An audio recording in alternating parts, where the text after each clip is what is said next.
अब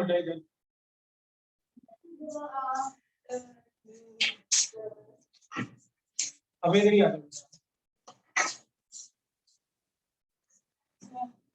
अबे कोई और भी गया क्या उधर?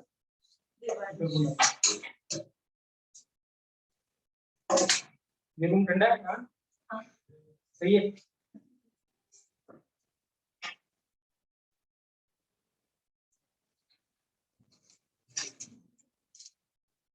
दिवांशी सही है रूम ठंडा है।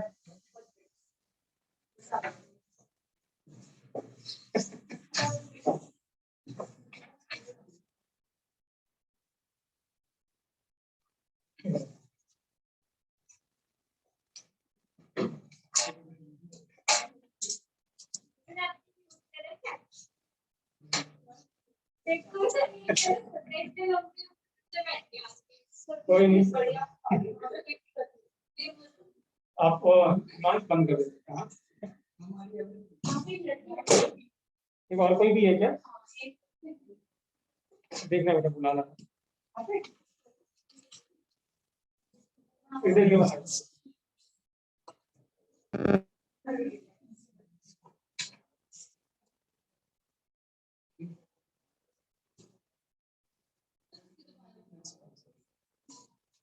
चलिए बेटा हम स्टार्ट करते हैं। हेडिंग लिखेंगे बेटा, हेडिंग लिखेंगे, हेडिंग लिखेंगे बेटा क्वांटम नंबर, क्वांटम नंबर। आप लेट आए, अब जब 5 बजने लगेगा तो बोले कि हम छोड़ दो, सब छोड़ दो, आप छोड़ दो, ऐसे ही।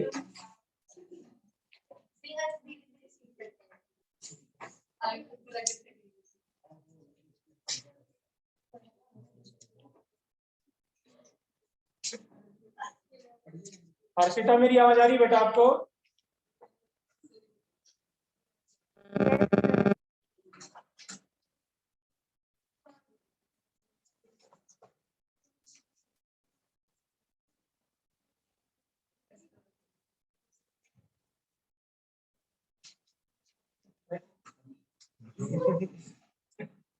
ठीक है बेटा, हाँ ठीक है, क्वांटम नंबर, ठीक है, वेरी वेरी इंपॉर्टेंट टॉपिक बेटा, इनऑर्गेनिक के लिए भी और क्या कहते हैं ऑर्गेनिक के लिए भी। जब हम जीओसी पढ़ेंगे, जनरल ऑर्गेनिक केमिस्ट्री पढ़ेंगे, तो इसकी जरूरत पड़ेगी क्वांटिटी डिवीजन में।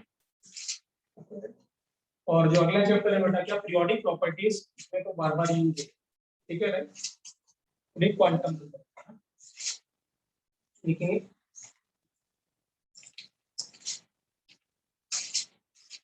लिखेंगे quantum number. It is a set of, it is a set of 4 numbers. It is a set of 4 numbers. It is a set of 4 numbers which gives idea about. It is set of 4 numbers which gives idea about energy, which gives idea about energy, comma shape, shape, shape, comma orientation, comma orientation. Orientation का मतलब direction, orientation means direction. जब आप 2D में बात करते हैं तो हम डायरेक्शन बोलते हैं, बट जब 3D में बात करते हैं तो उसको क्या कहते हैं, orientation. And spin, and spin, spin, and spin off an electron in an atom. तो क्या है, इस सेट ऑफ 4 नंबर्स क्या क्या आइडिया देता है, एनर्जी का, शेप का, ओरिएंटेशन का और स्पिन। क्लियर है? ठीक है राइट, क्लियर है? या इनडायरेक्टली हम ऐसे कह दें बेटा, ये क्या है, क्वांटम नंबर क्या बताते हैं, पोजीशन बताते हैं किसकी, इलेक्ट्रॉन की इन एन एटम। तो नीचे लिख लेंगे और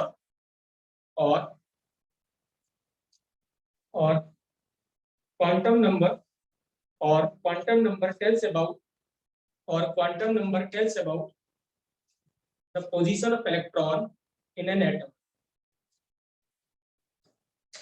or quantum number tells about the position of electron in an atom. Clear है? पोजीशन बताने का जैसे माना हमारी लोकेशन कोई बता रहा है, तो लोकेशन बताने का क्या होगा, जब आप लोकेशन भेजते हैं, ठीक है ना, तो आप उसमें एड्रेस लिख के भेजते हैं। क्या लिखते हैं? एड्रेस, करेक्ट, कि आपका ये स्टेट है, ये आपका डिस्ट्रिक्ट है, या ये आपका सेक्टर है, और ये आपका हाउस नंबर। तो इनडायरेक्टली लोकेशन बताने का मतलब ये है बेटा कि हम क्या बताना चाह रहे हैं, उसका एड्रेस बताना चाह रहे हैं। क्या बताना चाह रहे हैं? Address of an electron. और करके लिख लेंगे, और quantum number tells about the address of an electron, और quantum number tells about the address of an electron. क्या बताता है बेटा? Address of an electron. क्या बता रहा है? लोकेशन। लोकेशन का मतलब क्या हो गया? एड्रेस। करेक्ट है? करेक्ट है ना बेटा? राइट। अब क्या है, जैसे अगर हम एड्रेस की बात करते हैं बेटा, ठीक है ना, राइट, तो एड्रेस में अगर हम इंडिया में बात करते हैं, तो सबसे पहले अगर हम किसी को पूछता है, तो अगर आप कहीं बाहर जाते हैं तो सबसे पहले पूछता है किस स्टेट के हैं। क्या पूछता है? किस स्टेट के हैं। तो सबसे पहले क्या आता है? आपका स्टेट आता है, राइट। और हमारे लिए क्या होगा? इलेक्ट्रॉन के लिए इसमें एटम के अंदर जो स्टेट होगा वो क्या होगा बेटा? सेल। क्या होगा? सेल या ऑर्बिटल। सेल होगा या ऑर्बिटल। अब लेट्स को दो लोग क्या है, सेम स्टेट के मिले, तब वो आपसे क्या पूछेगा? आपकी सिटी क्या है, ठीक है, राइट। तो आपने क्या बताया उसको? सिटी बताया। सिटी हमारे लिए क्या होगा बेटा? सबसे। क्या होगा? सबसे। अब सेम शहर के हुए तो आपसे पूछेगा कि क्या बताइए, मोहल्ला बताइए, सेक्टर बताइए। तो क्या होगा बेटा? उसके बाद क्या आएगा? सेक्टर आएगा। ये क्या होगा? ऑर्बिटल। क्या होगा? ऑर्बिटल। और लास्ट में क्या होगा बेटा? ऑर्बिटल के बाद क्या होगा? जो आपका हाउस, क्या होगा? House number. हाउस नंबर का मतलब क्या मिलेगा हमें? इलेक्ट्रॉन। क्या मिलेगा? इलेक्ट्रॉन। तो बेसिकली इलेक्ट्रॉन रहता कहाँ पे है? ऑर्बिटल। कहाँ रहता है? तो सबसे पहले क्या है बेटा? सेल। सेल के अंदर क्या है बेटा? सबसेल। और सबसेल के अंदर क्या है बच्चों? ऑर्बिटल। और ऑर्बिटल के अंदर क्या है बेटा? इलेक्ट्रॉन। तो क्लियर है? तो क्या है? सबसे पहले होगा शेल। शेल के अंदर क्या होगा? सबसेल। सबसेल के अंदर क्या होगा? ऑर्बिटल। ऑर्बिटल के अंदर क्या होगा बेटा? इलेक्ट्रॉन्स। क्लियर? ठीक है। इनडायरेक्टली हम क्या बताना चाह रहे हैं बेटा? एड्रेस ही बताना चाह रहे हैं। क्या बताना चाह रहे हैं? एड्रेस। क्लियर है? तो 4 क्वांटम नंबर है बेटा, हमें एक एक करके डिस्कस करना है। तो सबसे पहला क्वांटम नंबर बेटा प्रिंसिपल क्वांटम। क्या लिखेंगे? Principal quantum. प्रिंसिपल क्वांटम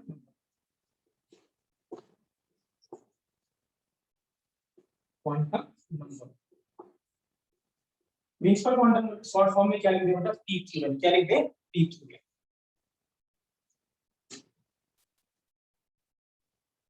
क्या लिख दें? पीक्यूएन। ठीक है, राइट। अब क्या है, राइट, पीक्यूएन को रिप्रेजेंट कैसे करेंगे? एक एक करके पॉइंट लिखेंगे। फर्स्ट पॉइंट लिखेंगे।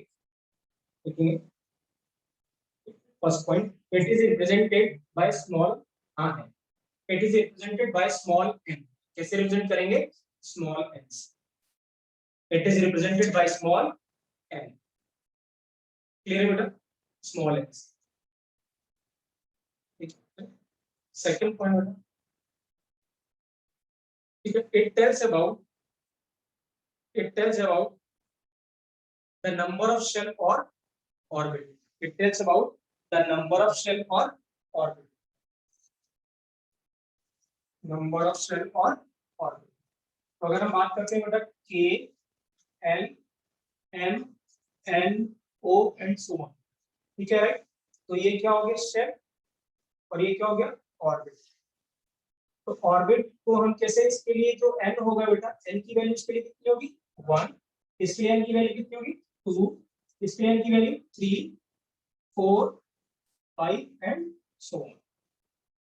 क्लियर है बेटा? राइट, ठीक है। तो क्या बता रहा है principal quantum number? Number of क्या बता रहा है? शेल बता रहा है। क्या बता रहा है? नंबर ऑफ शेल या नंबर ऑफ ऑर्बिट। ठीक है, करेक्ट है। तो अगर पूछता है कि पी शेल का क्या क्वांटम नंबर होगा, प्रिंसिपल क्वांटम नंबर क्या होगा पी शेल का? 6। क्या हो जाएगा? 6 हो जाएगा, क्योंकि आगे क्या होगा, उसके बाद क्या आएगा? पी आएगा एंड सो ऑन। ठीक है, करेक्ट है।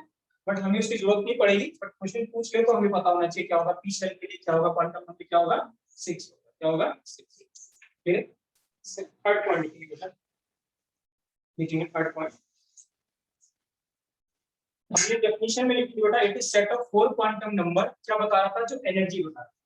तो एनर्जी का फॉर्मूला क्या था बच्चों? 13.6 into z² by n²। इसका मतलब किस पे डिपेंड कर रहा है? n पे।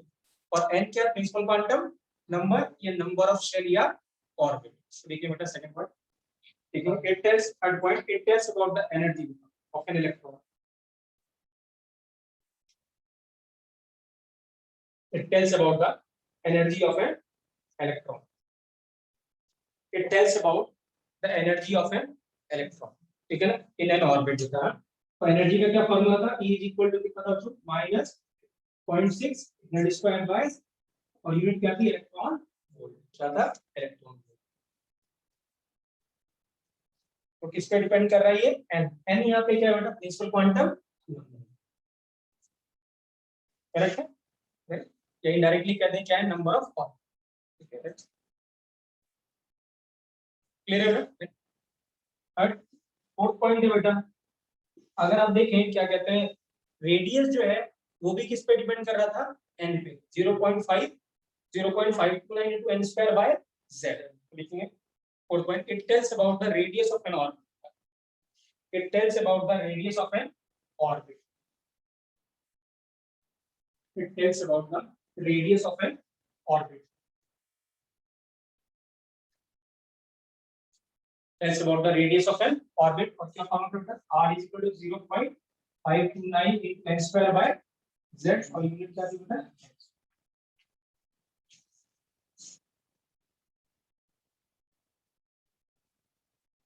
क्लियर है बेटा?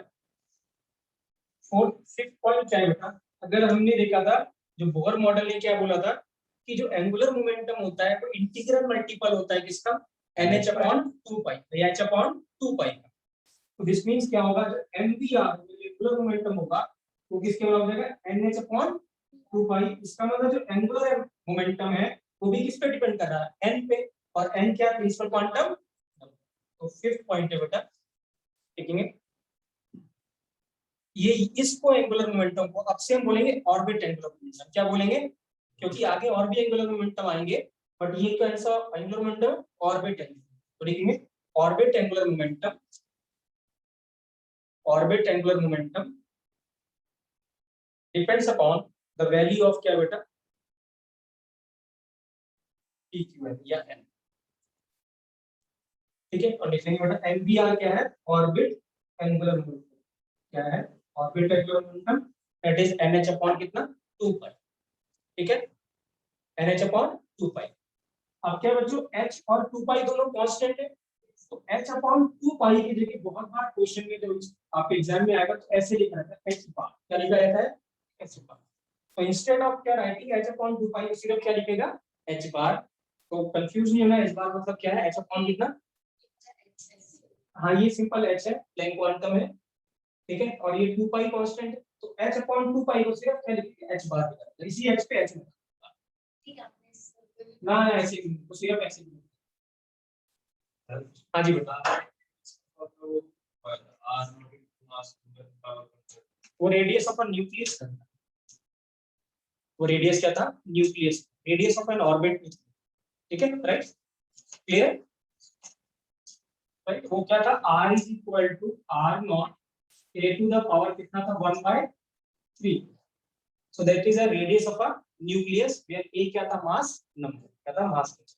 ठीक है, राइट? क्लियर है बेटा?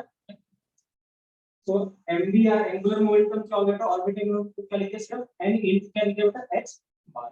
क्या लिख दिया? h into n into h बार। n तो रहेगा बेटा, और सिर्फ h बार है। क्लियर है? तीसरी फिफ्थ सिक्स चीज जो क्या इंफॉर्मेशन देता है बेटा? किसी भी ऑर्बिट में कितने नंबर ऑफ वेव जो बनाएगा इलेक्ट्रॉन, क्योंकि हमने कल देखा था इलेक्ट्रॉन कैसे मूव करता है? वेव के फॉर्म में।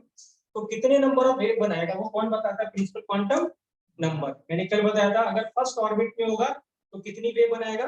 1, सेकंड ऑर्बिट में 2, थर्ड ऑर्बिट में 3। It tells about the number of waves. It tells about the number of waves formed by an electron. It tells about the number of waves formed by an electron in an orbit.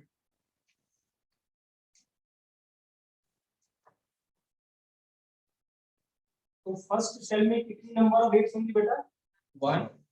Number of क्या है? Waves. Second cell में कितनी होगी बेटा? 2. Third cell में कितनी बेटा? 3. याद रखिएगा ना, एंड सो ऑन. ठीक है. और थर्ड सेल, फर्स्ट सेल के लिए n कितना है बेटा? 1. n कितना है इसके लिए? 2. और इसके लिए n कितना हो गया बेटा? 3. क्लियर है बेटा? तो ये कितना क्या हो गया? Right.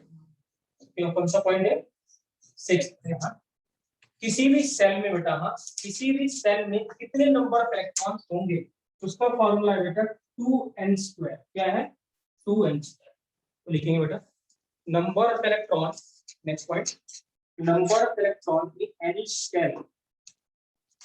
Number of electron in any cell. Number of electron in any cell is equal to 2n². 2n². ठीक है, राइट. तो अगर आपसे ऐसे पूछता है कि n सेल में कितने नंबर ऑफ इलेक्ट्रॉन्स होंगे, तो n सेल में कितने इलेक्ट्रॉन्स होंगे, तो हमने क्या लिखा? k, l, m और n. n के लिए कितनी वैल्यू है? इसके लिए कितनी? 4. तो 4 का स्क्वायर देगा 16. 16 इंटू कितना बेटा? 30. तो इसका मतलब जो k सेल होगा उसमें कितने इलेक्ट्रॉन आएंगे बच्चों? 2. इसमें कितने आएंगे? 8. इसमें क्लियर है बेटा? और O में कितना? 50. 5 का स्क्वायर 25. 25 इंटू 2. भूलना नहीं है. कितना क्या है? Number of electrons in any cell कितना है? 2n². क्लियर है बेटा? ठीक है, राइट. यहीं पे लिखो बेटा. Next point, number of orbitals. ठीक है, number of orbitals. Next point, number of orbitals in any shell. Number of orbitals in any shell. Shell में कितने नंबर ऑफ ऑर्बिटल्स होंगे? क्योंकि हमने क्या हुआ था? पहले शेल, फिर सब शेल, फिर क्या? ऑर्बिटल. तो शेल के अंदर क्या है? ऑर्बिटल है. तो एक शेल में कितने ऑर्बिटल होंगे? वो है n². कितना है? n². That is equal to n². तो number of orbitals is equal to कितना है बेटा? सिर्फ n². कितना? n². तो इसका हाफ कर देंगे हम, तो क्या मिल जाएगा हमें? Number of orbitals. ऐसा इसलिए बेटा, एक ऑर्बिटल में सिर्फ मैक्सिमम कितने इलेक्ट्रॉन्स थे? 2. तो इसका मतलब क्या होगा? अगर एक ऑर्बिटल को तो इलेक्ट्रॉन कितने आएंगे? 2. अगर ऑर्बिटल कितने होंगे? 4. तो इलेक्ट्रॉन कितने आएंगे? 8. इलेक्ट्रॉन ऑर्बिटल 9 होंगे तो कितने होंगे? 16 होंगे तो 25 होंगे तो. क्लियर है? करेक्ट है ना? तो हर एक में इसमें कितने नंबर ऑफ ऑर्बिटल्स हैं? पहले वाले में कितने होंगे? 1. इसमें, इसमें, इसमें, इसमें. तो लिखना रहता है लिस्ट क्या था? Each orbital contains. लिखेंगे यहीं पे, each orbital contains maximum. Each orbital contains maximum. Each orbital contains maximum. Each orbital contains maximum 2 number of electron. Maximum कितने? 2. एक भी हो सकते हैं, बट मैक्सिमम कितने होंगे? 2 होंगे. 2 से ज्यादा नहीं. इसीलिए क्या है? ऑर्बिटल जो इलेक्ट्रॉन है बेटा, वो ऑर्बिटल का क्या है? डबल. ये अगर n² है तो वो कितना हो जाएगा? इसका डबल कितना होगा? 2n². क्लियर है बेटा? तो ये सारी इंफॉर्मेशन हमें किससे मिलती है? Principal quantum. किससे मिलती है? E की वजह से. किससे मिलती है? E की वजह से. क्लियर है बेटा? नेक्स्ट देखेंगे बेटा. Next quantum number,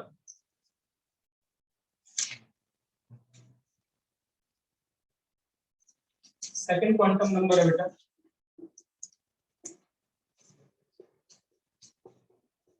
azimuthal. Azimuthal quantum number. ठीक है, एजीमुथल क्वांटम नंबर का शॉर्ट फॉर्म में लिखेंगे ए की वैल्यू. क्या लिखेंगे? ए की वैल्यू. हिमांशु समझ में आया? सॉरी हिमांशु समझ में आया बेटा? हर्षिता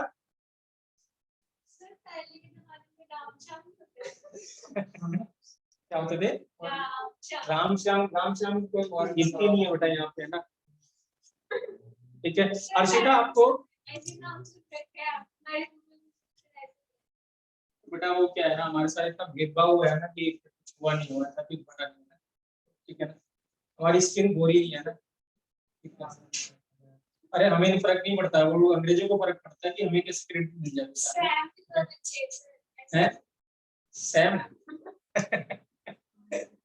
हमारा कल्चर ही बदल गया बेटा आप बिलीव नहीं करेंगे ना ठीक है आप ये सोचिए कि कभी आपने इंग्लिश मूवी देखी है किसी इंग्लिश मूवी उसमें देखो कभी अगर प्रेसिडेंट के पास भी कोई आता है ना तो वो दरवाजे से ऐसे ही चला आता है अगर आपने गौर किया हो तब कोई जनरल होता है ना तो उससे जो उसके नीचे वाला सबऑर्डिनेट होता है बहुत कैजुअली बात करता है ऐसे ही चलाता है सीधे तो हिंदुस्तान में आप देखो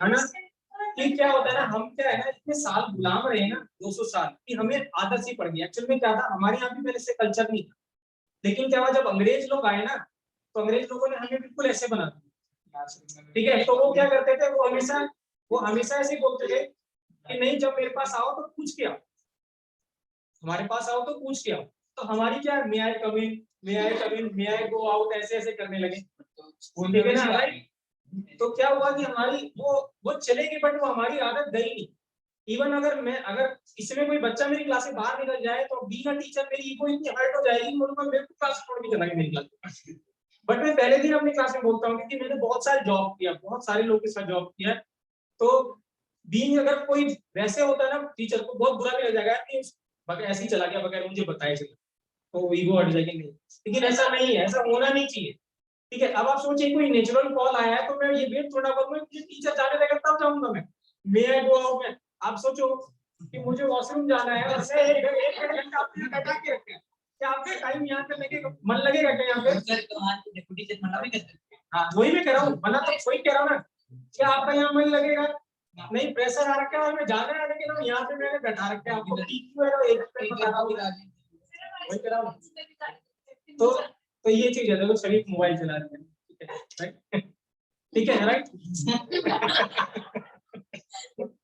तो क्या है ना कि ये हमारी हम चेंज नहीं हुए हम वैसे की वैसे रह गए एक्चुअली में क्या है ना हम हिंदुस्तानियों ने अडेप्ट कर लिया अब बिलीव नहीं करेंगे ऐसी बहुत सारी चीजें जो हमने अडेप्ट करी वो हमने छोड़ी नहीं हम यहाँ हमारे यहाँ जूते पहनने की आदत बिल्कुल भी नहीं थी शूज नहीं थी शूज वो क्या है वो लोग लेके आए शूज पहन हाँ है कंफर्टेबल तो कंफर्टेबल के लिए बट बहुत सारी चीजें अनकंफर्टेबल भी लेट्स सपोज आपने लेदर के गर्मी में डाले बिल्कुल है ना तो वो क्या बहुत ही अनकंफर्टेबल आप रनिंग कर रहे हैं कुछ कर रहे हैं जॉगिंग कर रहे हैं डेफिनेटली मतलब कंफर्ट के लिए बट अननेसेसरली आप उसको बस कसे हुए पड़े हुए तो वो गलत वहां पे ठंड इतनी ज्यादा होती थी तो ठंड ज्यादा होती थी उनकी मजबूरी थी उसको पहनना हमारी मजबूरी नहीं है हमारा वेदर ऐसा नहीं है कि हमारी वो मजबूरी है तो बहुत सारी ऐसी चीजें हैं कि मतलब ठीक है राइट अगर आप बॉम्बे जाएंगे कभी जब मैं पहली बार बॉम्बे गया तो मैंने वहाँ किसी भी स्कूल के बच्चे को शूज पहनते नहीं देखा अच्छे से अच्छे स्कूल के बच्चों को शूज पहनते नहीं देखा क्यों नहीं वहाँ बारिश इतनी ज्यादा होती है शूज पहनेंगे कैसे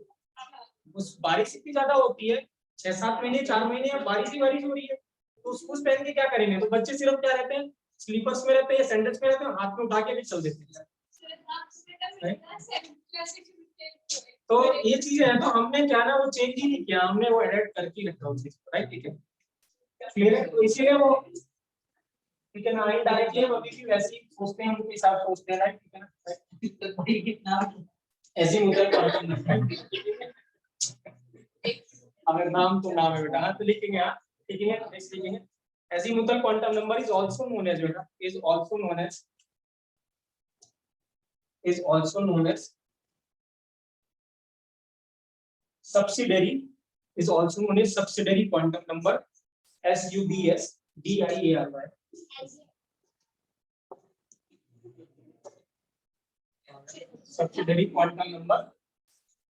subsidiary quantum number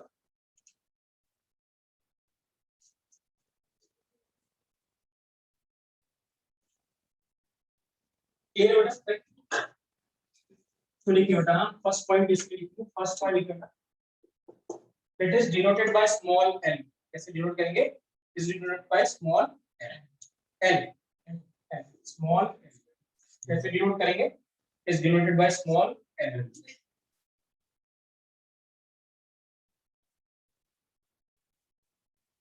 ठीक है नेक्स्ट सेकंड पॉइंट बेटा it gives, yeah, it tells about the number of subcell. It tells about the number of subcell. It tells about the number of subcell present in. It tells about the number of subcell present in any cell. In any cell. इसी cell में कितने number of क्या है subshell होंगे वो कौन बताएगा? Azimuthal quantum number. ठीक है, देखिए and L is equal to क्या होगा? 0 to n माइनस क्या होगा? L इज इक्वल टू क्या होगा? 0 to n माइनस 1. नहीं, इसी में लिखा था L इज इक्वल टू क्या है? 0 to n माइनस 1. ठीक है, क्लियर है? राइट. तो अगर मैं L को क्या कहता हूँ, N को क्या डालूंगा मैं? 1 पुट करूंगा, L की वैल्यू कितनी आएगी? 0. N को अगर मैं 2 पुट करूंगा तो 0 to 1, तो 0 भी आएगा और 1 भी आएगा. दो काउंट करेंगे. अगर मैं N को कितना लिखूंगा?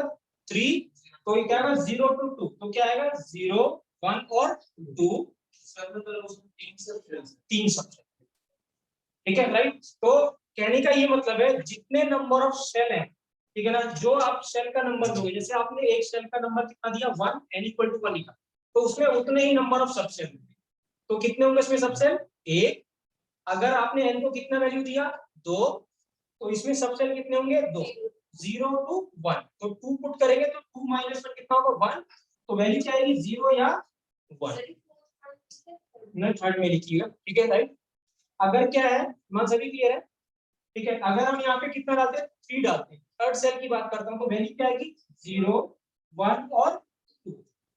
तो कितने सबसेल हुए? 3. तो जितने नंबर ऑफ सेल होगा उतने ही नंबर ऑफ क्या होंगे उसमें? सबसेल. किसमें किसमें बेटा? दोबारा बोलिए. अगर 1 में सेल तो आपको 0 को ही काउंट करना है. 0 भी एक काउंट. 0 क्या होगा? एक काउंट होगा. आप वहां पे जहाँ पे n की प्रॉपर्टीज लिखी थी बेटा, वहां पे एक पॉइंट और लिखेंगे. n will always be a positive integer. वहां पे जो यहाँ पे प्रिंसिपल क्वांटम नंबर लिखा था वहीं पे लिख दीजिए. कहीं पे जो पॉइंट लिखे थे वहां पे एक पॉइंट और ऐड कर दीजिए प्रिंसिपल क्वांटम नंबर में. n will always be a positive integer. n क्या होगा? एक पॉजिटिव क्या होगा? Integer he.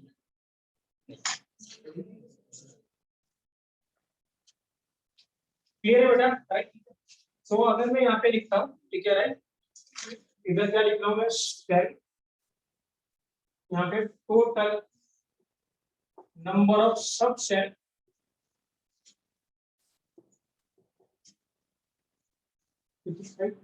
Types of subshell और सबसेल.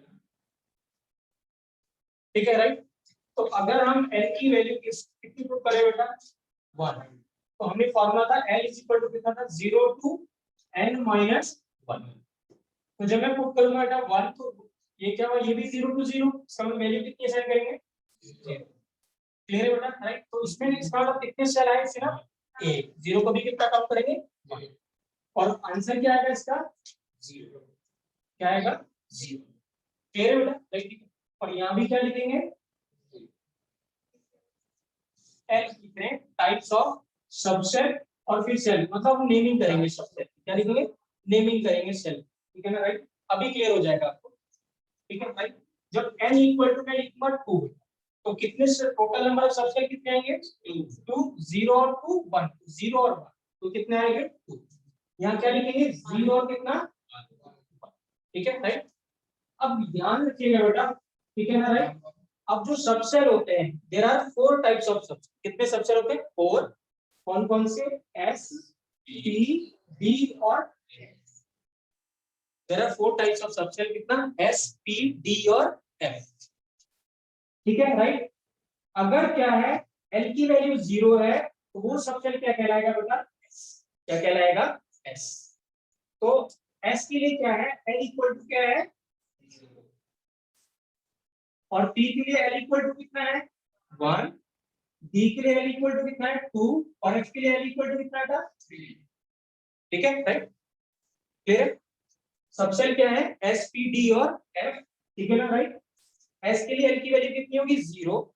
P के लिए कितनी? 1. D के लिए 2 और 3 के F के लिए कितना? 3.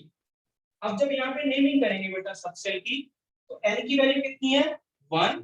तो इस यहाँ पे भी 0 हुआ, तो इसको क्या देखो आप s, और इसको क्या बोलोगे p बोलो।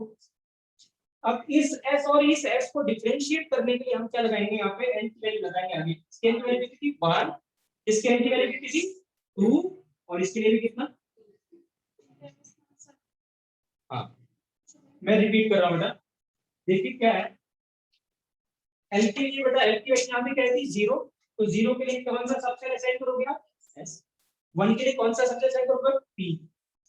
अब ये s और इस s में उसको डिफरेंशिएट करेंगे, ये s कौन से वाले सेल का है, फर्स्ट सेल का है, तो आगे क्या लगाएंगे, और ये वाला s कौन से सेल का है, सेकंड, तो क्या लगाएंगे 2, और ये p भी किसका है, कोई डाउट बेटा, किसी को भी डाउट इसमें, 1 p नहीं है, क्योंकि नीचे कमेंट जाके लिखेंगे बाद में कि l की जो वैल्यू होगी वो हमेशा क्या होगी, n से क्या आएगी, कम आएगी, क्या आएगी, कम आएगी, क्योंकि आपने क्या लिखा था 0 to n माइनस। हाँ जी बेटा सर अभी हमने देखा अभी जो 6 पॉइंट अभी फर्स्ट ऑर्बिटल में 2 इलेक्ट्रॉन्स आते हैं। हाँ तो सर जो ये बंदा है, अभी हमने ऑर्बिटल पढ़े ही नहीं बेटा, we have not discuss the orbital yet, अगला जब क्वांटम नंबर पढ़ेंगे तब ऑर्बिटल की बारे में, अभी हम सिर्फ शेल पढ़ रहे हैं, शेल के बाद हम किस पे आए, सब शेल, अगला क्वांटम नंबर आएगा तब क्या आएगा, तब ऑर्बिटल, तब देखेंगे फिर। अब n इक्वल टू क्या लिखा बच्चों मैंने 3, तो total number of shell subshell कितने होंगे 3, 0 टू कितना 2, तो 0 1 और 2, तो कितना है 0 1 और 2। अब 0 के लिए क्या लिखोगे आप s, इसके लिए 1 के लिए कितना है p, और 2 के लिए कितना p, बट अब आगे क्या लगाएंगे हम, सेल लगाएंगे, तो सेल क्या हो जाएगा 3s 3p और 3p, क्लियर है। और n इक्वल टू अगर 4 लिखेंगे तो नंबर ऑफ सेल कितने हो जाएंगे बेटा 4, तो ये कितना होगा 0 1 2 और 3, कितना होगा 0 1 2 और 3, तो 0 के लिए क्या लिखेगा s, 1 के लिए कितना p, 2 के लिए d, और 3 के लिए कितना होगा f, तो ये कितना होगा 4 4 4 और 4, क्लियर है बेटा, ठीक है रिपीट कर दें, ठीक है। क्या है बेटा, पहला था सेल, ठीक है राइट, सेल के अंदर क्या है, कितने नंबर ऑफ सब सेल होंगे, तो जितने सेल होंगे उतने नंबर ऑफ सब सेल होंगे। लेट्स सपोज मैं इनकी वैल्यू यहाँ पे 3 डालता, तो 3 डालते तो क्या होता है 0 टू कितना होता है 2, अब 0 टू 2 का मतलब 0 1 और 2, तो कितने सब सेल होंगे 3, तो कितने सब सेल आ गए 3, ठीक है राइट। और सब सेल की वैल्यू क्या असाइन करी आपने 0 1 और 2, ठीक है। अब जब 0 के लिए l की वैल्यू अगर 0 होगी तो उसको हम क्या बोलेंगे s, l की वैल्यू अगर 1 होगी तो क्या बोलेंगे t, l की वैल्यू अगर 2 होगी तो क्या बोलेंगे d, तो हमने क्या लिख दिया यहाँ पे s p और d।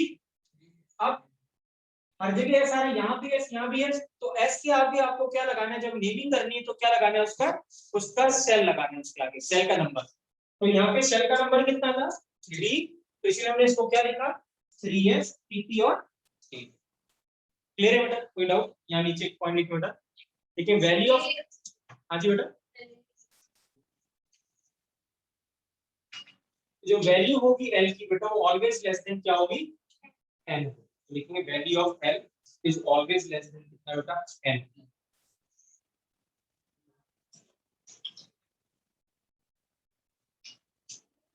That is why 2d is not possible, exam में क्वेश्चन आएगा why 2d is not possible, क्योंकि 2d के लिए l की वैल्यू कितनी होनी चाहिए 2, और 2 के लिए n की वैल्यू कितनी हो जाएगी से कम हो जाएगी, तो क्या होगा, इसलिए क्या होगा जैसे 3d होगा, अब यहाँ पे 3d, और अगर 2d होता तो n की वैल्यू कितनी होती 2, और l की वैल्यू भी कितनी होती 2, तो n की और l की वैल्यू सेम नहीं हो सकती, क्या होगी लेस, इसीलिए जो p होगा वो किससे शुरू होता है 2 से, d किससे शुरू होता है 3 से, और f शुरू होता है कहां से 4 से, क्लियर है, कोई डाउट नहीं, करेक्ट है। 6 दिखा दो आप, 6 कर दीजिए यहाँ पे, जब 6 करोगे तो कितने आएंगे 6, यहाँ पे क्या लिखोगे आप 0 1 2 3 4 और 5, 1, ठीक है। अब क्या लिखोगे इसके लिए, s, इसके लिए क्या लिखोगे, 6f 6p 6d 6f और 6g। क्या बोला था मैंने, 4 स्टार्टिंग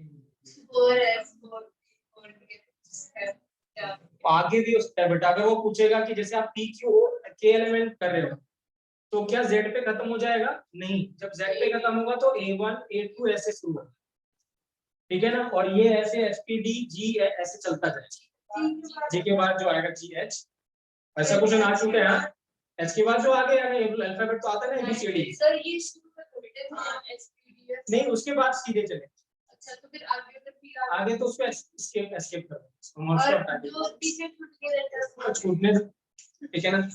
एक्चुअल में ये कुछ नाम से हैं, ठीक है ना, राइट, नेम से एस वर्ड आया, एस का मतलब होता है शार्प, टी का मतलब होता है प्रिंसिपल, डी का मतलब होता है डिफ्यूज, एफ का मतलब होता है फंडामेंटल, तो ये इस वर्ड से आया, ठीक है, बनाया बेटा, ठीक है, राइट, क्लियर है बेटा। नेक्स्ट लिखेंगे बेटा, नेक्स्ट पॉइंट लिखेंगे, लिखेंगे orbital angular momentum, very very important क्या है, ऑर्बिटल एंगुलर मोमेंटम, इससे पहले हमने क्या लिखा था, ऑर्बिट एंगुलर मोमेंटम, और क्या है orbital angular momentum, quantum number,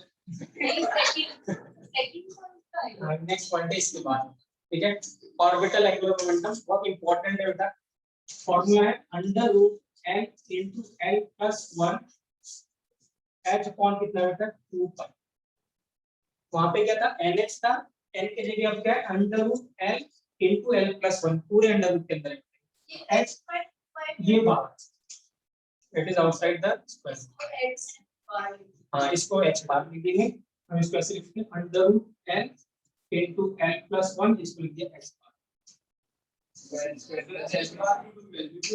value होगी ना बेटा, h अपॉन 2 पाई की वैल्यू कांस्टेंट है, क्या आप कैलकुलेट कर सकते हो, h की वैल्यू पता है, 2 पाई की वैल्यू पता है,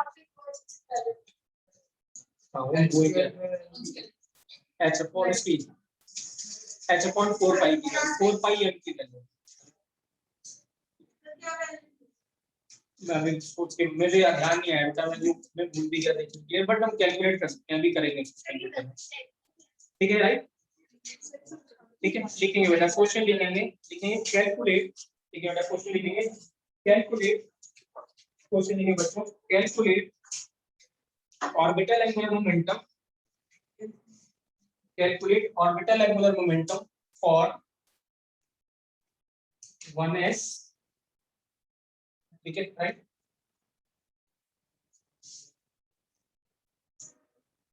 टू बी 3d और 4f,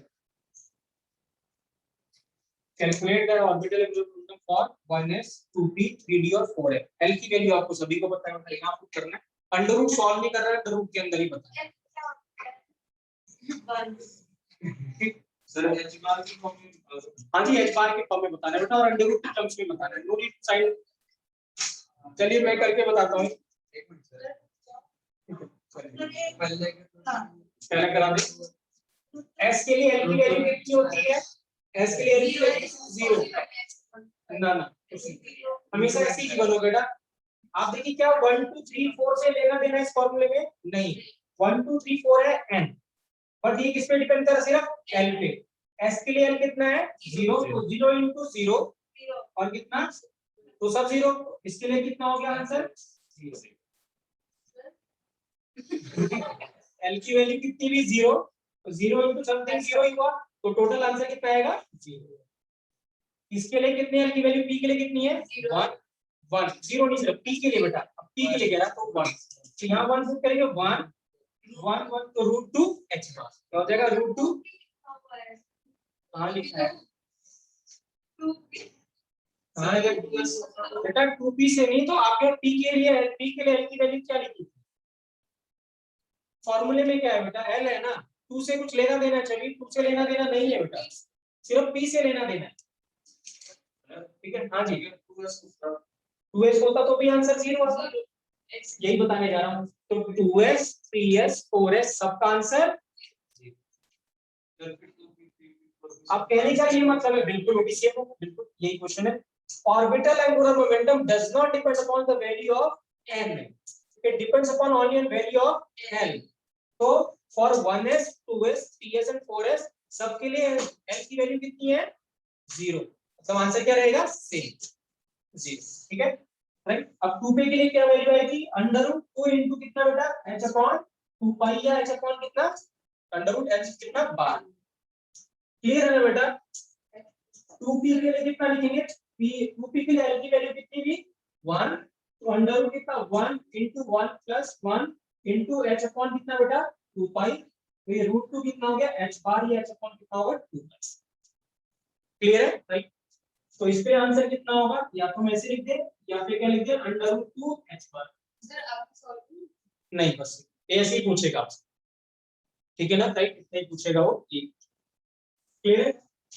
नेक्स्ट है 3D के लिए, तो 3D के लिए क्या आंसर आएगा बच्चों √6, कितना आएगा √6, क्योंकि 3D के लिए l की वैल्यू कितनी है 2, तो अंडर रूट कितना होगा 2 और 2 प्लस 1 तो 6 हो गया, और ये कितना होगा h अपॉन कितना 2 पाई, तो इसके लिए कितना होगा √6 h अपॉन कितना 2 पाई, या फिर क्या लिख दे √6 कितना h, क्लियर है बेटा। 4f का बताएंगे क्या आंसर आएगा √12, कितना आ जाएगा √12 h अपॉन कितना होगा 2 पाई, सभी समझ में आया। मोबाइल इधर आके बैठो फ्रेंडली, चलिए सभी आप इधर 2√3 हमने क्या कहा एल की लिए जो होता है बेटा एल, अगर आपके पास क्या एस है पी है डी है या एल, तो जो एल की वैल्यू होती है एस से क्योंकि 0, इसके लिए 1, इसके लिए 2 और इसके लिए कितनी, और फार्मूला क्या है बेटा एंगुलर मोमेंटम का l into l plus 1 upon h upon कितना 2 पाई। अब क्वेश्चन था 1s का निकालना है, तो क्या निकालना है 1s, इस 1 से लेना देना नहीं है, 1 तो क्या है नंबर ऑफ शेल बता, बट ये किस पे डिपेंड कर रहा है सिर्फ l पे, तो s के लिए वैल्यू कितनी होगी l की 0, तो 0 से जब इससे मल्टीप्लाई करोगे तो पूरा 0 हो जाएगा, तो आंसर कितना आएगा 0। तो s की कोई भी वैल्यू होगी तो s की कोई वैल्यू क्यों होगी, s की वैल्यू हमेशा 0 होगी बेटा, ये मतलब अगर 2s है हां 3s सबके आंसर 0, ठीक है। अब 2p के लिए आया, p के लिए l की वैल्यू कितनी आई 1, तो यहां पुट करेंगे बेटा तो कितना आएगा √2, अब 2p हो 3p हो 4p हो सबके लिए आंसर क्या रहेगा सेम, क्योंकि किस पर डिपेंड कर रहा है सिर्फ l पे, तो 2p हो 3p हो 4p हो सबकी l की वैल्यू कितनी है सेम। हमने जो 3d लिया तो d के लिए l की वैल्यू कितनी है 2, ठीक है राइट, तो सबका आंसर क्या रहेगा सेम ही आएगा, चाहे 3d हो चाहे 4d हो, यहां पुट करेंगे तो √6 आएगा। f में आएगा तो f में कितना बेटा 3, जब यहां पुट करेंगे तो कितना आएगा 12, तो 4f हो 5f हो तो आंसर क्या रहेगा सेम, लिखेंगे बेटा यहाँ पे लिखेंगे 1s 2s 3s and so on, orbital angular momentum कितना बेटा 0, कितना रहेगा 0। अब है क्लियर बेटा, ठीक है राइट, फिर लिखे 2p 3p 4p सबके लिए वैल्यू कितनी बेटा √2h अपॉन 2 पाई, फिर क्या बेटा, फिर क्या लिखे हम 3d 4d 5d सबके लिए आंसर कितना √6h अपॉन कितना 2 पाई,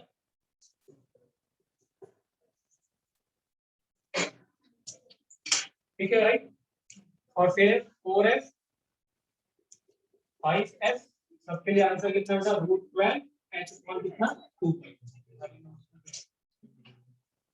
क्लियर है बेटा, क्लियर है। भूमि का आपको क्लियर है भूमि, यस सर, ठीक है बेटा राइट। तो हम क्वांटम नंबर डिस्कस कर रहे हैं, भूमि का आप थोड़ा लेट ज्वाइन किए थे बेटा, तो हमने पहला क्वांटम नंबर डिस्कस किया था प्रिंसिपल क्वांटम नंबर बेटा, ठीक है। तो प्रिंसिपल क्वांटम नंबर n से डिनोट करते बेटा, वो नंबर ऑफ क्या बताता है शेल बताता है, क्या बताता है नंबर ऑफ शेल या ऑर्बिट, ठीक है। और ये सेकंड हम क्या डिस्कस करें एजीमुथल क्वांटम नंबर, ठीक है राइट, क्लियर है बेटा सभी, अभी क्लियर थोड़ा बहुत है। आपको कुछ करने के लिए हाँ सर वैसे तो मुझे समझ में नहीं आया, थोड़ा थोड़ा थोड़ा थोड़ा है, ठीक है राइट। जैसे मुझे अभी तक ये नहीं पता लगा कि ये 2D क्यों नहीं हो सकता। 2D से नहीं उसका बेटा, क्योंकि जो आपने L की वैल्यू डिफाइन करी तो 0 to n minus 1 डिफाइन ऐसे डिफाइन करा। अब n2 में अगर 2 डालूंगा तो वैल्यू कितनी आएगी, 0 to कितना 1, तो सिर्फ वैल्यू कितनी आएगी, तो 0 और ये दूसरी वैल्यू कितनी बनी 1, ठीक है। तो 0 के लिए क्या हुआ s और 1 के लिए क्या हुआ t। तो आपने l कितना डाल लिया था, तो 0 के लिए कितना l, तो n कितना लिया था आपने 2, तो इसको क्या लिखोगे 2t और 2s और 2t। अब मैं 3 डाल क्या पुट करता हूं 3, तो जब मैं 3 पुट किया तो क्या आया 2, तो 0 1 और कितना आया 2, ठीक है। अब आपने किससे लिखा था 3 लिया था, तो इसको क्या बोलोगे आप 0 को 3s 3p और क्या लिखोगे 3d। तो d कहां से शुरू हो रहा है t से, 2 से d शुरू नहीं होगा क्योंकि l की वैल्यू हमेशा n से क्या आएगी कम आएगी, इक्वल भी नहीं है हमेशा क्या आएगी कम आएगी। क्लियर है बेटा राइट।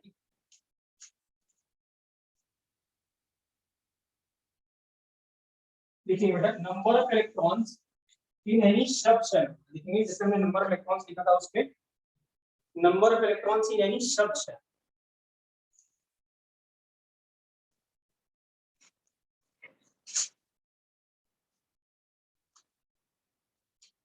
तो number of electron in any subshell का फॉर्मूला है 2 into twice l plus 1, कितना है 2 into twice l plus 1, ये क्या बताता है टोटल नंबर ऑफ, ठीक है राइट। अब अगर मैं आपसे पूछता हूं कि s सबसेल में कितने इलेक्ट्रॉन होंगे, तो 2 होंगे।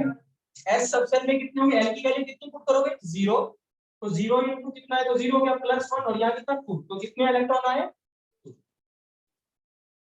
अब p सबसेल में कितने इलेक्ट्रॉन होंगे 6, क्योंकि p के लिए कितना पुट करोगे 1, तो कितना हो गया 3 और 3 बाहर कितना हो गया 2, तो कितना हो गया 6। क्लियर। d के लिए कितने इलेक्ट्रॉन आएंगे बेटा 10, d के लिए l की वैल्यू कितनी पुट करोगे आप 2, तो 2 2 जा 4, 4 plus 1 5, 5 into 2 कितना बेटा 10। फिर और f के लिए कितना आएगा 40, कितना होगा l की वैल्यू कितनी होगी 3, 3 2 जा 6, 6 plus 1 7, 7 2 जा कितना होगा बेटा 40, और g के लिए कितना आएगा 80, कितना आएगा 80। क्लियर है बेटा। g के लिए कितना पुट करेंगे हम, इसके लिए 0 1 2 3 4, तो 4 2 जा 8 और 8 कितना into 2 कितना 8, तो ये क्या हो गया बेटा नंबर ऑफ क्या है इलेक्ट्रॉन्स, तो number of electrons in any क्या सब शेल। अब हमने क्या बोला था अगर नंबर ऑफ इलेक्ट्रॉन्स इतने आगे तो ऑर्बिटल्स क्या होंगे इसके हाफ की दुगने, लेकिन नंबर ऑफ ऑर्बिटल्स का फॉर्मूला बेटा नेक्स्ट है number of orbitals is equal to 2l plus 1 सिर्फ 12, so number of orbitals is equal to 2l plus 1, तो नंबर ऑफ ऑर्बिटल्स कितने होंगे बेटा इसमें s में कितने होंगे 1, लिखेंगे number of orbitals in s, p में कितने होंगे 3, d में कितने होंगे बेटा 5 7 और 9, ये नंबर ऑफ ऑर्बिटल्स, ठीक है राइट। तो ये क्या है बेटा ये नंबर ऑफ क्या इलेक्ट्रॉन्स है, और ये क्या है बेटा नंबर ऑफ क्या है ऑर्बिटल्स।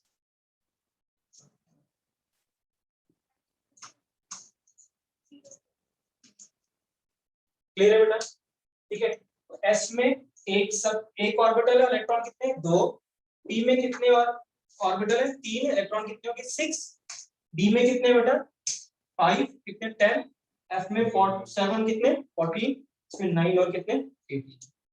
क्लियर है। तो ये था बेटा क्या second quantum number that is azimuthal quantum number. Next लिखेंगे सही ओके बेटा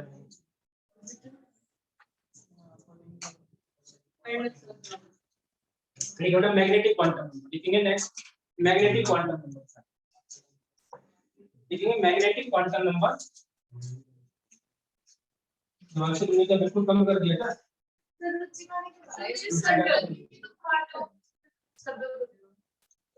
तो इधर आ जाओ आप। इसने कुछ किया है कबाड़ चलाना है थोड़ा तेज कर दो बेटा। फैन का थ्रो कम कर दो ना सिर्फ। सर ये ठीक है, मैग्नेटिक क्वांटम नंबर लिखेंगे, मैग्नेटिक क्वांटम नंबर।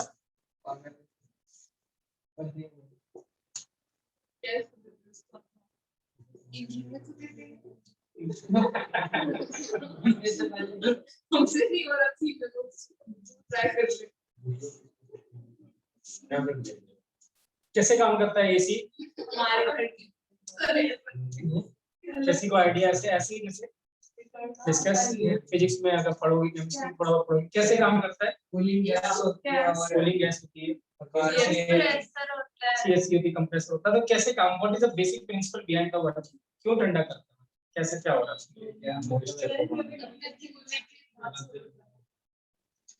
ये पता है कि गर्म होगा।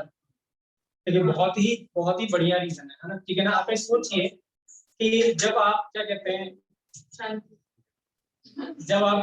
ये गर्म चाय होती है, तो आप जब फूंक मारते तो ठंडी हो जाती है। क्यों ठंडी? फूंक मारने से चाय ठंडी होती है, कॉफी ठंडी होती है, क्यों होता है? क्यों आ जाता है, वही मैं जानना था, क्यों आता है? आप सिर्फ फूंक मारने से ऐसा क्या हुआ कि चाय ठंडी क्यों होगी जल्दी?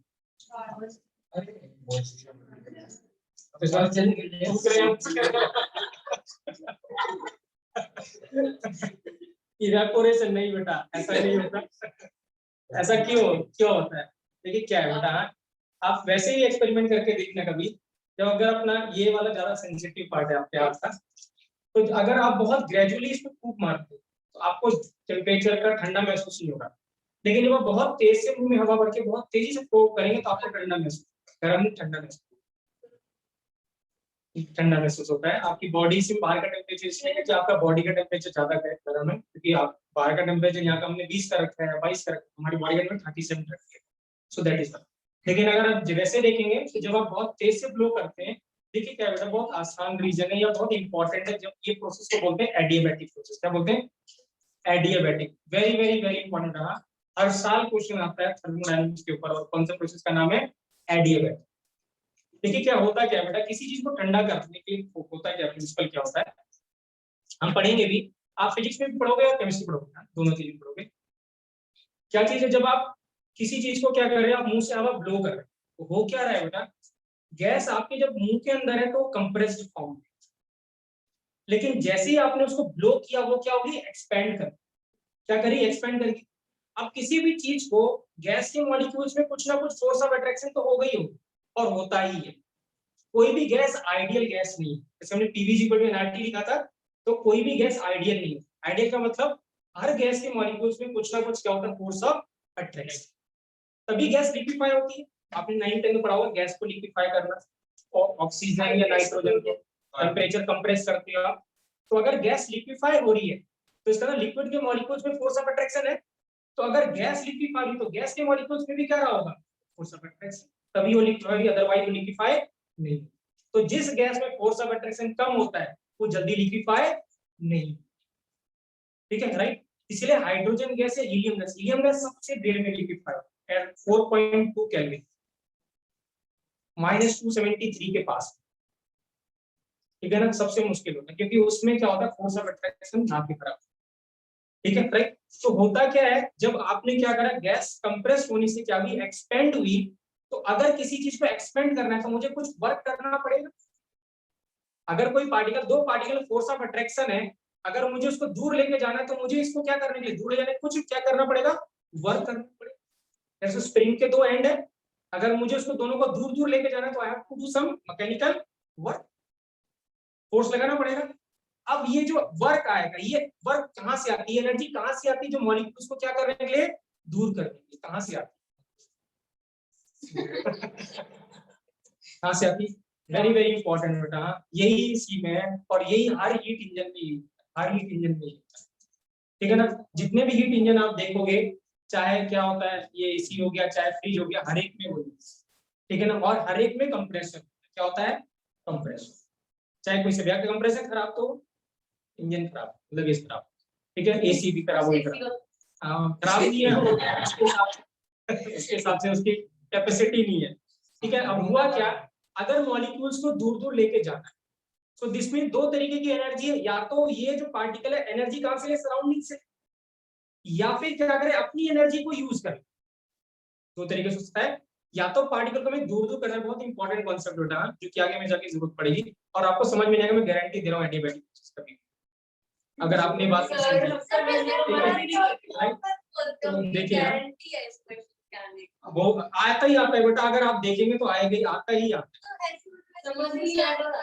आएगा, इसीलिए तो जो समझ में नहीं आता वही तो आता है, ठीक है, राइट। तो है क्या, आप देखिए ना, क्योंकि अगर पार्टिकल को दूर लेके जाना है, दिस मींस क्या होगा, पार्टिकल क्या करे, या तो क्या करे, अपनी एनर्जी यूज करे, या एनर्जी कहां से ले, सराउंडिंग से।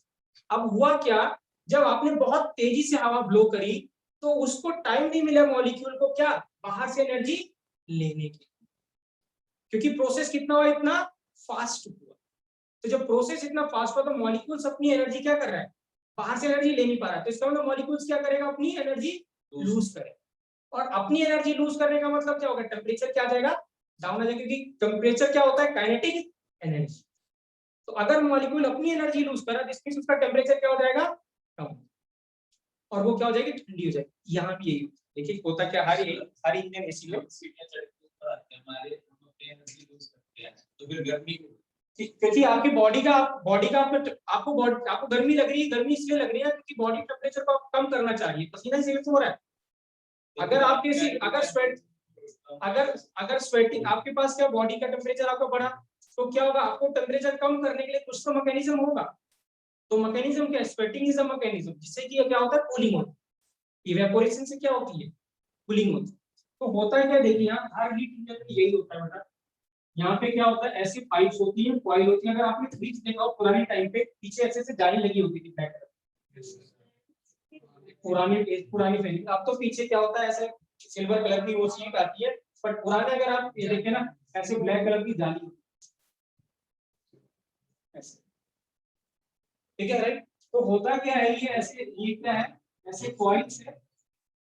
अब क्या होता है, यहाँ पे अचानक क्या होता है, यहाँ पे एक बॉल लगा होता है, जिसको थ्रॉटलिंग बॉल कहते हैं। क्या कहते हैं, बॉल, बॉल क्या करता है, अचानक बॉल का मतलब क्या है, पतली पाइप है, सुनिए बेटा, पतली पाइप को फिर क्या करेगा, एक्सपेंड करेगा, यहाँ पे क्या करेगा, एक्सपेंड, और ये फिर क्या होगा, ऐसे ऊपर जाएगा गैस, ठीक है, राइट, और ये ऐसे ही गया, कि जितनी इसकी थिकनेस थी वैसे ही गया, और यहाँ आने के बाद क्या, जब यहाँ पे आया तो यहाँ पे हमने क्या लगा दिया, कंप्रेसर, क्या लगा दिया, कंप्रेसर, और फिर से पाइप काफी पतली। अब वो क्या है, देखिए बेटा, जब गैस यहाँ से यहाँ तक आएगी, तो जब गैस आएगी तो मॉलिक्यूल्स बिल्कुल नजदीक नजदीक है। अब गैस को हमने अचानक क्या कर दिया, एक्सपेंड कर दिया। अब एक्सपेंड करेगा तो मॉलिक्यूल्स कहाँ चले गए, दूर दूर। अब इसका मतलब दूर दूर जाने का तरीका क्या है, क्या ये एनर्जी कहाँ से ले, सराउंडिंग से ले, लेकिन क्या होगा, प्रोसेस इतना फास्ट होता है कि सराउंडिंग से एनर्जी ले नहीं पाते, अपनी एनर्जी क्या कर देते हैं, लूज कर देते हैं, और जब अपनी एनर्जी लूज करेंगे तो इसका टेम्परेचर क्या हो जाएगा, लो, और यहाँ से जो गैस आ रही है उसका टेम्परेचर क्या है, कम, और बाहर की एयर जब इस कॉइल से टकराती है तो अंदर क्या होता है, ये आपका रूम है, यहाँ पे क्या आती है, कूलिंग, क्योंकि इस कॉइल का टेम्परेचर क्या है, कम है, और जैसे क्या होगी, गर्म हवा इस कॉइल से टकराएगी, अंदर कैसी आई हवा, क्या आएगी, ठंडी, और फिर वो गर्म हवा को छोड़ता है, तो बाहर को क्या होगा, अब कंप्रेसर भी तो लगा हुआ है, तो अब इसको दोबारा आपको करना है, बार बार हमें सुनना कि गैस को बाहर निकालना, गैस तो सालों में, 1-2 साल में डलती है, तो हम क्या करेंगे, इस गैस को दोबारा कंप्रेसर, अब कंप्रेसर क्या करेगा, उल्टा करेगा, तो उल्टा करेगा तो हीट क्या करेगी,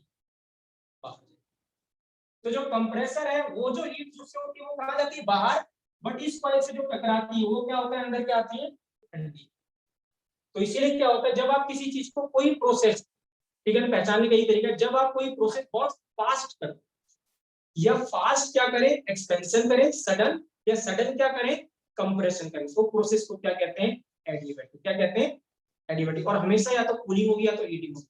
कभी अगर आपने देखा हो साइकिल में जब हवा बढ़ते हैं, तो अगर आप बैरल को बहुत तेज पे चलाएं और उस पर हाथ लगाएं तो आपको कैसा महसूस होगा,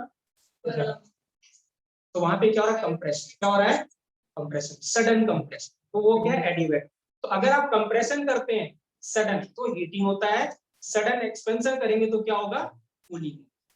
ये फिर तो अगर आपको कूलिंग करना है, हाँ ठीक है ना राइट, तो हमेशा एडियाबैटिक प्रोसेस को हमें करना ही पड़ता है। और सभी हीट इंजन में यही प्रिंसिपल है हर एक, जहां भी टेम्परेचर ठंडा या क्या हो रहा हो, कूल हो।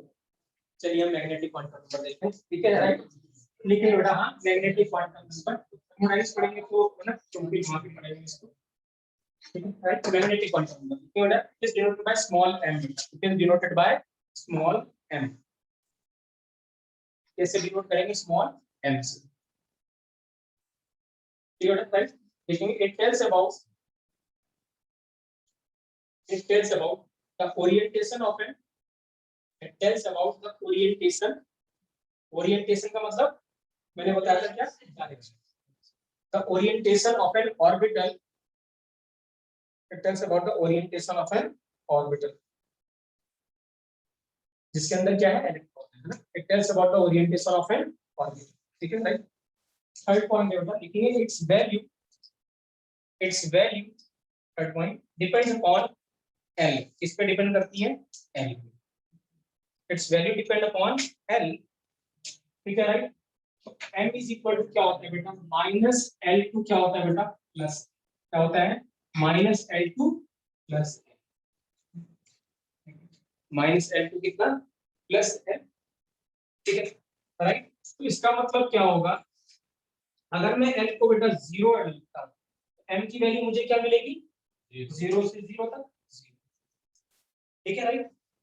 और अगर मैं L की वैल्यू कितना लिखता हूं, 1, तो कहां से माइनस 1 टू प्लस 1, तो क्या आएगा यहाँ पे m की वैल्यू 0, सॉरी माइनस 1, 0 और कितना प्लस 1। सर यहाँ पे माइनस और डिनोट करिए बेटा, ऑर्बिटल के बारे में बता रही है कि ऑर्बिटल क्या है। जैसे यहाँ पे हम क्या बता रहे हैं कि अगर l इक्वल टू 0 होगा, ठीक है ना, तो उसमें कितना ऑर्बिटल होगा, a। जब l equal to 1, l equal to 1 का मतलब कितना था, p, तो p में कितने ऑर्बिटल हैं, 3, 1, 2 और 3, ये उनका नोटेशन है, ठीक है ना। नोटेशन का मतलब क्या होगा, ओरिएंटेशन कितने डायरेक्शन में होगी, 3 डायरेक्शन में, तो x y और क्या होगा, z। तो एक को बोलेंगे हम px, एक को बोलेंगे py, एक को बोलेंगे क्या, pz, ठीक है। और l m इक्वल टू 0 के लिए कौन सा होगा, सिर्फ क्या होगा, ठीक है राइट। तो क्या है बेटा, l इक्वल टू अगर 0 है तो m की वैल्यू कितनी है, 0, और l के लिए जो 0 होता है बेटा वो क्या होता है, कौन सा सबसेट होता है, s, क्या होता है, s, क्लियर है राइट। और अगर l की वैल्यू 0 है तो m की वैल्यू कितनी भी, -1, 0 और 1, तो इसका मतलब l के लिए 1, l जो 1 था तो p कितना था, p कितनी, सॉरी l1 तो क्या होगा, p होगा, तो p में कितने ऑर्बिटल होंगे, 1, 2 और 3, कितने होंगे, 3, ठीक है राइट। अगर l की वैल्यू कितनी लिखूं मैं, 2, तो m की वैल्यू क्या होगी बच्चों, -2 प्लस, तो -2, -1, 0, +1 और प्लस, क्या होगी, -2, -0, सॉरी -1, 0, +1 और +2। तो m इक्वल टू 2 के लिए कितना होगा बेटा, d, क्या होगा, d, तो इसके लिए क्या होगा, d, यहाँ पे क्या था f, और यहाँ पे क्या था, p, और यहाँ पे क्या था बेटा, d, ठीक है राइट। और अब इसको dx dy के फॉर्म में लिखेंगे, हाँ आगे जाके लिखेंगे, अभी नहीं लिखा हूं तो कंफ्यूज हो जाओगे। इसको बोलते हैं dxy, dyz, dzx, एक dz² और d ऐसे नहीं, वो हमें पढ़ना पड़ेगा, बट अभी नहीं बताऊंगा, तब जब ऑर्बिटल डिस्कस करेंगे। हाँ तो ऑर्बिटल जब करेंगे तब डिस्कस करेंगे, ठीक है, जब हम शेप डिस्कस करेंगे, ठीक है, क्लियर है राइट। और n इक्वल टू जब क्या लिखो बेटा, f equal, sorry n equal to 3 लिखेंगे तो कहां से कहां तक आएगा, तो -3, -2, -1, 0, +1, +2 और तो ये क्या है, ठीक है राइट। तो इसका मतलब s में कितने ऑर्बिटल है बेटा, a, कितने हैं, a, सिर्फ एक बॉक्स बनेगा, ठीक है राइट। p में कितने ऑर्बिटल मिले हमें, 3, क्लियर है। d में कितने मिले, 5, और एफ में कितने मिले बेटा 7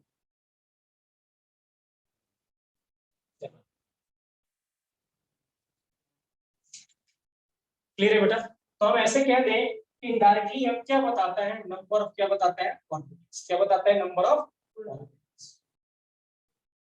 और हर ऑर्बिटल में कितने इलेक्ट्रॉन आएंगे 2 इसीलिए इसमें कितने इलेक्ट्रॉन आए थे 2 पी सब सेल में कितने आए थे 6 डी में कितने आए थे 10 इसमें कितने आए थे 14 क्योंकि हर एक में 2 आएंगे तो इसमें कितने 2 इसमें हर एक में 2 तो कितने 6 इसमें कितने और इसमें कितने बेटा 14 क्लियर राइट करेक्ट है। तो लिख लेंगे वहां पे नीचे बेटा m लिखेंगे m tales about the number of बेटा ऑर्बिटल्स क्या बताता है number of orbitals number of क्या बताता है ऑर्बिटल्स बताता है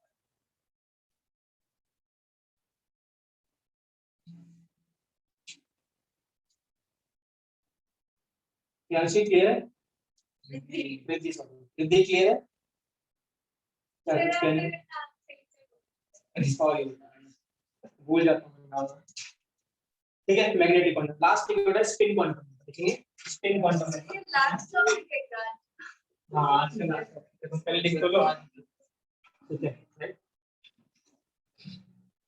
कल से टाइमिंग बेटा 11 o'clock है हां बहुत बढ़िया अब ये दो बार बेटा आना जाना इधर जाते हो चले जाते हो कल से 4 बजे क्लास है कोई दिक्कत नहीं कल से 11 बजे क्लास है बेटा है ना क्या होगा 11 to 12:15 क्लास रहेगी नहीं 12 रख लो या 12 हां 15 मिनट का ब्रेक तो हम 10:45 स्टार्ट करेंगे किसे 10:45 से स्टार्ट तो 10:45 से क्लास रहेगी कितने 12 बजे तक ठीक है ना 12 से जो होगी 12:15 से बायो भी यही होगी और मैथ्स भी तो आपको बार-बार 2 बार नहीं और वहां से जाके आप फ्री क्लियर है ठीक है राइट वंस ठीक है ना ठीक है राइट तो कल से बेटा कल से क्लास है हर्षिता हिमांश और भूमिक बेटा कल से क्लास कितने बजे है 11 और सॉरी 10:45 हां फाइनल है बेटा कोई इफ एंड बट नहीं फाइनल है 10:45 मैंने क्लास 12 का टाइम चेंज कर दिया है आपके लिए तो महंगा के नहीं क्योंकि बहुत शाम को बहुत लेथार्जिक हो जाती है ना बिल्कुल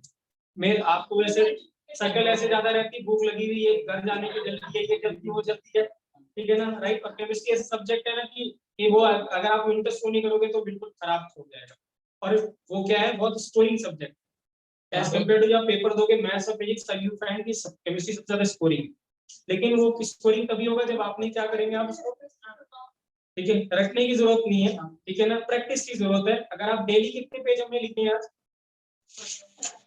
4 पेज ना तो 4 पेज रिवाइज करने में कितना टाइम लगेगा 5 मिनट चलेगा तो कितना टाइम लगेगा चालू 15-20 मिनट लगेगा 5 पेज रिवाइज करने में अगर हमने सही से सुना है तो फिर 15-20 मिनट तो निकाल ही सकते हैं ना और मैं आपको रिपीट इसको ये दे रहा हूँ कि अगर आप रिवाइज भी करोगे ना सिर्फ ठीक है ना और कम भी क्वेश्चन करोगे तो भी काम चल जाएगा ठीक है फिजिक्स और मैथ्स में नहीं चलेगा ठीक है ना तो कम एफर्ट में ज्यादा प्रॉफिट या ज्यादा नंबर किसमें मिलने वाला है केमिस्ट्री ठीक है तो कल हम 10:45 पे क्लास करेंगे राइट तो फटाफट कंप्लीट करें spin denoted spin quantum number s1 denoted is it is denoted by small s कैसे डिनोट करेंगे small s it is denoted by small s it is denoted by small s ठीक है right second point लिखिए बेटा it tells about the spin of electron it tells about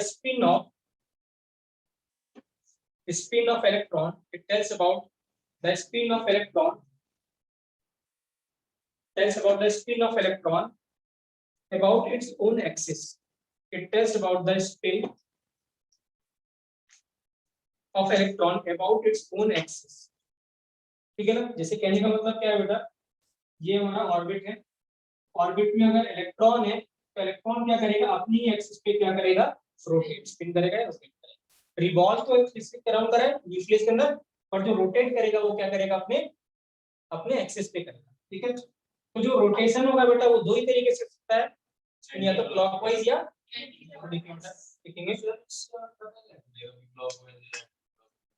थोड़ा और पढ़ लेंगे तो इसका जवाब दूंगा ज्यादा बेटर ठीक है राइट जैसे ऐसे फॉर एग्जांपल ऐसे सोचिए ठीक है दो जुड़ा भाई है तो दोनों के जुड़े भाई का स्टेट क्या होगा स्टेट हरियाणा उसका सिटी क्या होगा, करनाल, हाउस नंबर क्या होगा, सेम, और अगर उनका नाम भी सेम हो जाए तो अगर मुझे चिट्ठी भेजनी है किसको, तो मुझे क्या पता चलेगा, दोनों हिमांशु रहते हैं वहां पे, दोनों का नाम हिमांशु, तो कैसे आइडेंटिफाई करें, कैसे डिफरेंशिएट करें? एक्सीलेंट, तो यही है बेटा। तो ये क्या करता है, ये क्या है, दोनों इलेक्ट्रॉन को क्या करता है, डिफरेंशिएट करता है, क्योंकि एक ऑर्बिटल में कितने इलेक्ट्रॉन के हिमांश, 2, तो कुछ ना तरीका होना चाहिए डिफरेंशिएट करने के लिए। तो ये जो है ये एडवांस का क्वेश्चन है, क्वेश्चन ऐसे आया था कि ये जो वैल्यू है, जो इसकी वैल्यू हम असाइन करेंगे, एक को बोलेंगे प्लस हाफ, एक को बोलेंगे माइनस हाफ, तो जो प्लस हाफ माइनस हाफ, ये जो वैल्यू, ये क्या एज्यूम वैल्यू है कि कहीं से क्या निकाली की वैल्यू, ऐसा क्वेश्चन था, दिया मल्टीपल चॉइस क्वेश्चन था, उसमें से एक ऑप्शन था, ऐसे वर्ड था, मेरे पास वो सेंटेंस भी लिखा हुआ है, कल कराऊंगा उस क्वेश्चन को, ठीक है ना, right? It has some significance, कुछ है कि नहीं, तो इसका आंसर है इसका कोई सिग्निफिकेंस नहीं है, ये सिर्फ एज्यूम्ड है, क्या है ये, सिर्फ आर्बिट्रली एज्यूम्ड है। अभी मान से क्लियर है बेटा, तो डिफरेंशिएट करने के लिए बस, ठीक है, तो लिखेंगे बेटा, क्या लिखा था हमने, थर्ड पॉइंट लिखेंगे, तो लिखेंगे द स्पिन कुड बी, लिखेंगे स्पिन कुड बी क्लॉकवाइज और the spin could be clockwise और anticlockwise, the spin could be clockwise और एंटी क्लॉकवाइज बेटा, the spin could be clockwise और एंटी क्लॉकवाइज, ठीक है, राइट? तो अगर क्लॉकवाइज है बेटा, ठीक है, तो हम इसको असाइन करेंगे, क्या वैल्यू असाइन बेटा, प्लस हाफ, क्या असाइन करेंगे इसकी वैल्यू, प्लस हाफ, और जो एंटी क्लॉकवाइज होगा बेटा, तो हम इसको असाइन करेंगे माइनस, ठीक है, राइट? क्या असाइन करेंगे, प्लस हाफ और माइनस हाफ, और प्लस हाफ को जब हम फिल करेंगे बेटा, तो हम ऐसे लिखेंगे, एरो लगाएंगे, हाफ एरो और ऊपर की तरफ, ठीक है, राइट? और एंटी क्लॉकवाइज कैसे दिखाएंगे, ऐसे नीचे एरो, सर ये एक नंबर अरे बेटा सेंटीमीटर लगा पड़ेगा, है क्या पता वो इसका कोई significance- हमने पहले बोला है तो एज्यूम वैल्यू इसका कोई सिग्निफिकेंस, ठीक है, राइट? तो लेंथ का भी क्वेश्चन, राइट?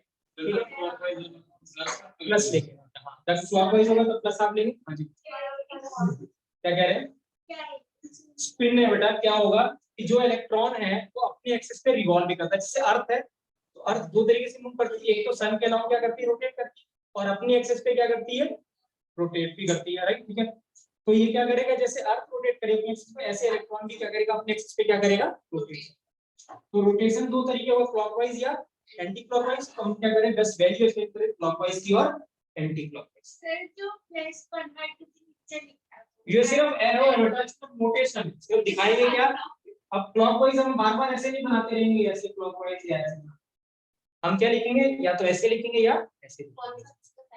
ये बेटा क्लॉकवाइज का है और ये एंटी क्लॉकवाइज, ऐसे ही है बेटा, ठीक है, राइट? जिन्होंने ज्ञान प्राप्त किया है बेटा उनकी भरा है, तो क्या हम ज्ञान थोड़ा तो ज्ञान प्राप्त किया, हमको उनकी पढ़ाई पढ़ाई बातें को क्या करना है, आगे बढ़ा रहे हैं। नेक्स्ट लिखिए बेटा, नेक्स्ट लिखिए, नेक्स्ट पॉइंट लिखेंगे, स्पिन, वेरी वेरी इंपॉर्टेंट बेटा, स्पिन मैग्नेटिक मोमेंट का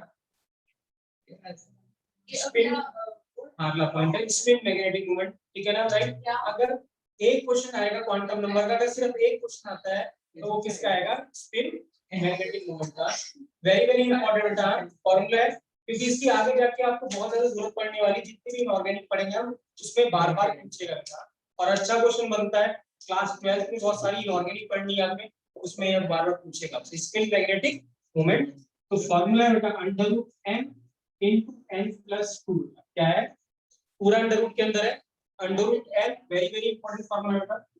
सर जो s होता है उसकी n की वैल्यू आती है, n की वैल्यू नहीं है, s के लिए, हां p की वैल्यू, p1 और l नहीं, s के लिए p की वैल्यू होगी, सॉरी s के लिए l की वैल्यू होगी 0 और n की कोई वैल्यू, और p की l की 1 और n की n की कोई वैल्यू, ठीक है, n की कोई वैल्यू, n तो नंबर ऑफ सेल बता रहा, अगर आपके पास फर्स्ट सेल है तो आप s की अगर l की वैल्यू 0 तो क्या लिखोगे s, बट उसके साथ क्या लगा दोगे 1 लगा, अगर यही आप 2 लिखते l की वैल्यू अगर 1 होती तो क्या लिखते आप p, और इसके आगे क्या लगा देते, ठीक है, लिखेंगे, और यहाँ पे यूनिट है बेटा bm, यूनिट क्या है इसकी bm, bm यूनिट क्या है bm, ठीक है, पहले n का मतलब लिखेंगे, ज्यादा इंपॉर्टेंट है। n है बेटा number of unpaired electrons, very very important. n यहाँ पे प्रिंसिपल क्वांटम नंबर नहीं है, n क्या है, नंबर ऑफ अनपेयर्ड इलेक्ट्रॉन्स। पता कैसे चलेगा? किसमें नहीं, तो सिर्फ इसके लिए n है ना, इसकी सिर्फ इसके लिए number of unpaired electrons, number of unpaired electrons, Unpaired ना, अनपेयर्ड जो pair जो पेयर, हाँ पेयर, ठीक है। और Bm का मतलब है बोहर मैग्नेट्रॉन, यूनिट क्या है इसकी, बोहर मैग्नेट्रॉन, BOHR मैग्नेट्रॉन।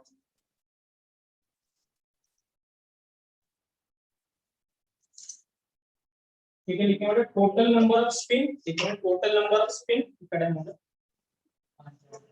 अच्छा टोटल नंबर ऑफ स्पिन लिखेंगे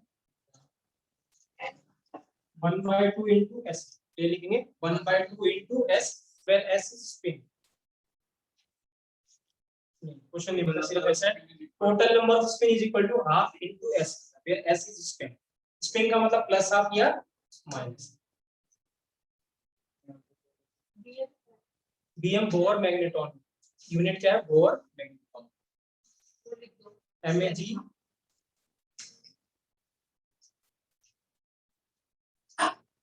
Mag बोहर मैग्नेट्रॉन। क्लियर बेटा, लास्ट लिखेंगे स्पिन एंगुलर मोमेंटम। तीसरा एंगुलर मोमेंटम आ रहा है बेटा, पहला था orbit angular momentum orbital nh/2π, फिर था orbital √L into L plus 1 h/2π। अब आएगा spin magnetic, sorry spin angular momentum. जैसे आपने बेटा बोला क्या कहते हैं, जैसे कोई कॉन्फ़िगरेशन आप बताओ, जैसे आपने लिखा सोडियम की बात करते हैं, किसकी करते हैं, सोडियम। तो सोडियम का क्या है, जैसे आपने कॉन्फ़िगरेशन 1s2 2s2 2p6 और 3s1, ठीक है राइट। तो अब एक ही है, एक ही इलेक्ट्रॉन मिले, तो इसको s को कितना लिख देंगे 1, तो इसका हाफ स्पिन के कारण है, क्योंकि ये प्लस प्लस माइनस भरोगे आप, दिमाग से आपने पढ़ा हुआ है, तो plus half minus half equal ये खाली रह जाएगा, तो s को 1 कर देंगे। तो ये मैं कराऊंगा बेटा, डोंट वरी है, ठीक है क्लियर। हाँ जी बेटा, ठीक है, तो नंबर ऑफ स्पिन होगा वो या तो प्लस हाफ होगा या तो माइनस, तो 1/2 into s, आप वहां पे s को लिख देंगे, नंबर ऑफ ऐसे लिख देंगे, या तो number of electron with same spin ऐसे लिख देंगे, ऐसे लिख देंगे। s को मैंने स्पिन लिखा था, आपने number of electron with same spin कर दिया, ऐसे कर। जैसे अगर आप ऐसे लिखते हैं, जैसे आपने पेयर कर दिया, तो जब पेयर कर दिया तो एक का क्या बेटा प्लस हाफ और इसका क्या हुआ माइनस हाफ, तो plus half minus half equal to क्या हो गया 0। लेकिन अगर ऐसा था देखिए 1 2 3 4 और 5 ऐसे रखा, तो इसका कितना आएगा spin, half half half half half, कितना है 5/2। तो number of electron with same spin कितना है, आप देखिए ये सेम, ये भी ऊपर की तरफ है, ये भी ऊपर की तरफ है, ये भी ऊपर की तरफ है, ये भी ऊपर की तरफ है, तो सबका स्पिन कितना है मुझे बताइए, 1/2 1/2 1/2 1/2 1/2। हाजी, पॉजिटिव। तो ऊपर की तरफ पॉजिटिव हुआ ना बेटा, हाँ मुझे लगा माइनस। तो अब क्या करोगे, तो टोटल कैसे निकालोगे, हाफ हाफ सबको प्लस कर दोगे, तो कितना होगा, तो या तो हम ऐसे लिख दें 5 into कितना बेटा 1/2, तो s क्या है, number of electron with same spin into कितना, हाँ